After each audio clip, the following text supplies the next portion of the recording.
Hi everybody. So we're here with Abby again. Obviously you're waiting, aren't you? And we're going to do the show me, tell me questions. You've been practicing. Yeah? Yeah? Yeah. Giving you last week. We've never done them before, have we? No, I don't think we have. No. So it's going to be an interesting one. Now what I'm going to do for a bit of fun, we're not going to do all of them. We're just going to do the tell me questions, which are the ones that they ask you at the beginning of the driving test. I'm going to ask you 10 questions. Yeah. For everyone you get right, there's going to be a score at the top. Okay, yep. Everyone you get wrong, I get a point. Oh. So it's like a competition, isn't it? Yeah. And you know what you like? You're quite competitive, aren't you? Yeah, can be, yeah. So I'll ask the question. Mm-hmm. You tell me what. Don't cheat. Look at the answers, won't you? Not looking. I'm not looking. Right. So start off with then is tell me how you check that the brakes are working before starting the journey. You need to check that they're not like slack or spongy, and that your car's not pulling to one side. Yeah. So when you're pressing they slow down, yeah. Yes. Yeah. Do you know why they say not pull to one side? Do you know what it is, by the way? What they're referring to there? Just an extra thing I thought I'd ask. But you I'm are. not too sure. No. So if you're braking, because we've got 4 brakes on the 4 wheels, if one of your brakes is not working properly on one side at front, it's going to pull to one side. Oh, okay, yeah. That's what they're referring to. So if your brakes are pulling to one side, a little tip for you then for when you get your own car. Yes. So that's 1-0 for Abby. Second question then. Tell me where you'd find the information for the recommended tyre pressures for this car and how the tyre pressure should be checked. It'll be in the manufacturer's guide. Yep. And you need to use a reliable pressure Gauge.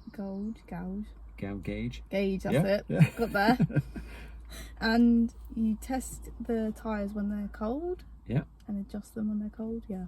That's it, yeah. That's Okay. it. And that's spot on. That's 2 for Abby. And the full explanation, I mean, they're not going to go like into every detail, but it says here, don't forget your spare tyre and remember to refit the valve caps. Oh, So at the moment, I'm getting 2-0 down. I'm winning.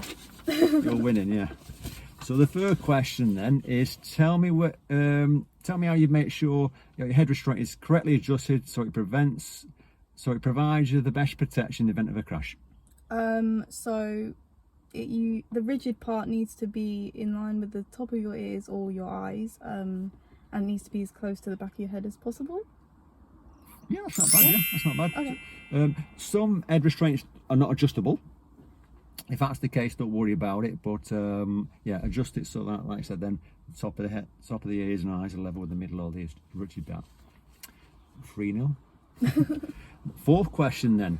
Tell me how you check that the tyres to ensure that they have sufficient tread depth and that their general condition is safe to use on the roads.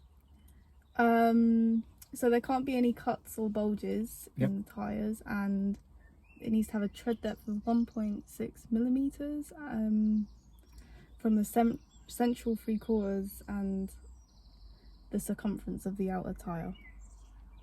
Yeah, that's pretty good. Yeah. Well done. That's Okay. pretty good. 4-0. I'm getting hammered here. If you want to watch a video, by the way, there's a video at the top there on checking the tyres, which I've done a few months back. But you do really well. Okay. I thought I'd get at least 1 point at the moment. Well. Question 5 then. Tell me how you check that the headlights. Tell me how you check that the headlights and the tail lights are all working. It says here you don't need to exit the vehicle to do this. So tell me what. Okay. Explain. So I'd operate the switch or button or whatever, and get out and check and see if they're working. So what on the car? Yeah. Yeah. Yeah, what's the front, what's the back, basically. Yeah, That's what it is. check. Yeah. Yeah, I mean, you're querying where it is. We've not actually covered that bit, have we? I'll turn them on. I'm not sure. Is this? Yeah, that's There, on. isn't it? Turn it Yeah. twice, it comes on, yeah. That's it, yeah. That's pretty good. 5-0, we'll give that one. Now, the 6th question is, tell me how you'd know if there was a problem with your anti-lock braking systems. There should be a warning light come on, and it will tell you if something's wrong. Yeah, it'll say ABS on the warning light. Okay. Yeah. Yeah. And it's on the dashboard. Probably usually an amber light will come on. Oh. Okay. So 6-0. Tell me how you check the direction indicators are working. You don't need to exit the car. The direction indicators are the signals. Yeah. So I'd like operate the switch and then get out and check, walk around the car. Yeah, that's it. Yeah, yeah, that's it. There's a couple of ways to do it. I mean, usually what people do is they press the hazard lights and walk around, make sure the lights are all working. But if you put the engine on and turn the ignition, sorry, turn the signal left, you can go on the left side, turn the right side. It works that way as well.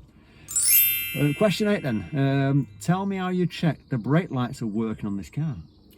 I would turn the engine on and press down on the brake pedal, and I'd either get someone to help me look and check if the lights are working, or use reflections to see if they work. Yeah, from so cars. that's right, it's 8-0, but I'm just going to query now. Okay. When they say reflections, what do they mean by reflections? On like, I don't, to look for the light reflecting on car doors and So things. garage doors and windows. Yeah, things like that. Yeah. Yeah, that's pretty good. Yeah, 8-0. 2 to go. Number 9 then. Tell me how you check the power steering is working before starting the journey. It should be, it's when it's heavy on the steering, so as it's heavy, and you can check if your state, like before the engine, oh no, the engine's on, I think, and then you can turn it and then you'd feel the car a little bit move, or you can move off and then turn, and if it's, you notice how heavy, then something's wrong. That's pretty good, yeah. Yeah. So, Okay. so what you're saying there is you can apply gentle pressure to the steering wheel. When you turn the engine on, it should noticeably go easier to move. Yeah. And like I said, then when you move off, it should be easier to turn the steering wheel. Yeah. Yes. Yeah, that's fine. Okay. Final one then. That's 9-0 by the way, if everyone's keeping count. Well. I'm sure it's still at the top there. It's going to annoy me that now. Last one then. Tell me how you'd switch on the rear fog lights and explain when you use them. You don't need to get out of the vehicle to do it. So I'd switch them on, and then there should be a warning light, I think, and telling you that they're on, and you'd use them when like visibility isn't the best, does that make sense? When it's foggy. Everyone says foggy. So what they're looking for is a distance in meters. Oh, okay. So what sort of Is it- distance? Oh, is it like 20? 20 meters. So if you can't see 20 meters ahead of you, Or is it 10? or 10. Now Ooh. I'm going to get a point here now because Yeah, I think you are, yeah. So it's 100 meters. Oh, okay. So if you can't see 10 meters, that's like a car and a half, isn't it? You shouldn't be driving, should you? Really, at that point.